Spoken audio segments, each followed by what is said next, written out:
Assalamualaikum toğanlar. Ben Susamır'dın Kızılay Kapçağay'ında жүрөбүз. Bu Kızılay Kapçağay'ında hazır bugünkü günde Kakras yılın 25 olup kaldı. İstigek degendim içine malumat vereteyin dedim. Ар жерде арган айтат, шишик курай деп та коюшат, исигек деп та коюшат. Негизи исигек ошо шишик курай дегенни мага чындыгына туура келет. Анткени бул жанагы жел кабыс калган аялдардын шишигин ванна аркылуу да буула жол менен колдонуу жол менен жана иштен демдебүүчү жолдор менен пайдаланса көп денедеги жана через шишип кеткен аялдарга, жел кабыс алган аялдарга пайдасы чоң болот. Эми өзүнүн эрежеси бар. Диета жобосу режим мүнөз кармоо жолдору бар. Номер 7-ни кармаш керек. Андан кийин сулуу да колдонуш керек. Анан ошондон кийин муну ванна кылып жанагындай мисалы үчүн муну бир 3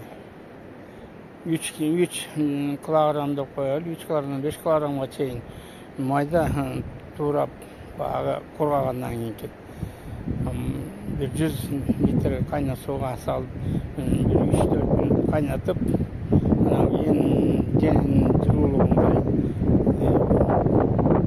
ванна кылса болот.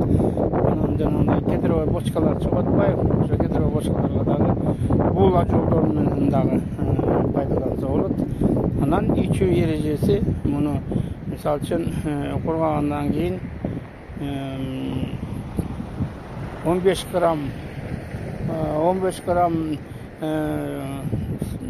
исигектин кургагынан 1 литр кайнак сууга салып, бир боркотуруп кайнатып, мустагандан кийин тундуруп алып туруп, ушуну 4 маал ичиш керек.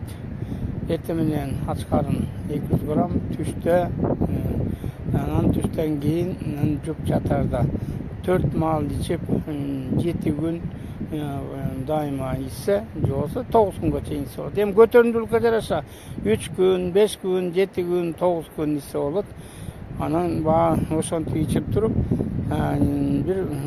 бир жума эс алып туруп, кайра дагы ушул жолдордо кайра кайталап, дагы бир 3 куртул чейин колдонсо, ошондо денедеги шишиктерди арылууга чоң жардамы бар. Эми конечно, мындан башка дагы жолдор бар. Арашан ичүү деп коет. Жаш козунун этин багы сөйүктөн шылынганча кайнатып туруп, анан кийин тузу жок. Ошол экени анан жуп жатарда бир чоңчуну ичип туруп, анан кийин жылуу төшөккө жатат. Жаткандан кийин ушу исигектин жобосо сулуунун суусун ичсе, мында дагы арашанын ичүү денедеги жел кабысты, жобосо жел кабыс алган аялдардын шишигинен алытат. Ушундай жолдор менен акырын дарыгердин кеңеши менен, улуу муундардын кеңеши менен колдонуп отурса, көп нерсени жеңет деп мен ишендирип кете алам да, анткени мен колдонуп келатам. Эми кара исигектен моундай капчыгайларда, жолдун боюнда, шагылдуу жерлерде өсөт. Анан чыгачмоо кандай гана мынакей чекендилердин түрлөрү турат бу жерде. Чекенди 2 түргө бөлүнөт. Эркек ургачы деп бу жерде ургачы чекендилер көбүрөөк экен. Эркек чекенди да өтө жагында болушу мүмкүн экен.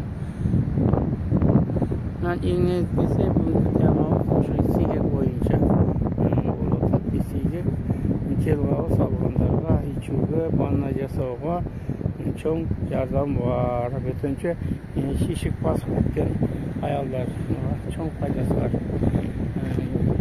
Колдонсоңор болот. Менин Тамырчынын кеңеши деген китебиме кеңири жазылган, ошону алып окусаңар болот. Жобосо кеңеш алсаңар болот. Бишкекке келип